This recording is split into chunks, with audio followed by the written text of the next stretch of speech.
amesema Susumila na Mr. Bado wana grupu lao la Kihindi wanajiita Wahindi wa Bombay.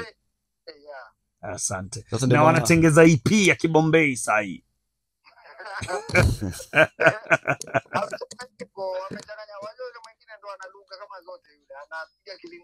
Mr. Bado huyo. Napiga Kisomali sijui kama alitokea wapi.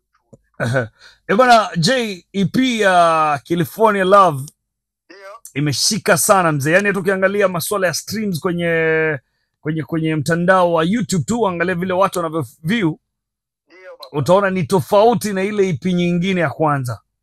Ile ya kwanza ilikuwa ni kama chombeza kidogo. Yaani ilikuwa ni kama kinofu kimeongezwa pale.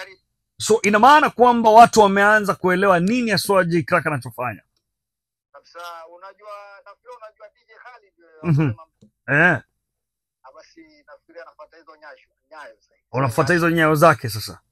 Kabisa. Na labda katika masuala ya makubaliano na hao wasanii, kwa sababu mfano nimeona sasa hiyo kuna Ali Maaba ambaye tunajua yupo kwenye management, Kasim DK pia. Hizi unazifanyaje? Kabla nichukue mtu lazima niongee na management. Kama kutakuwa na lolote ambalo naliweza nikubaliane nalo, kama naliweza. Kama siliwezi basi unasema siku nyingine. Inabidi tunatafuta mtu mwingine, maana kwa industry nayo pia nimesaidia, sio kwamba nimesaidiwa ama nimesaidia sana, lakini niko na mchango. Una mchango mkubwa sana. Bwana Mikahunda. Mikahunda ametoka wapi mzee? Unajua sasa muziki umehamia katika social media.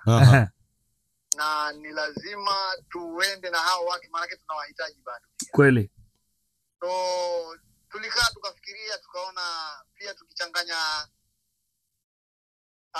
mtu kama yule ama msanii kama yule, basi itakuwa ni zaidi, yani tutaongeza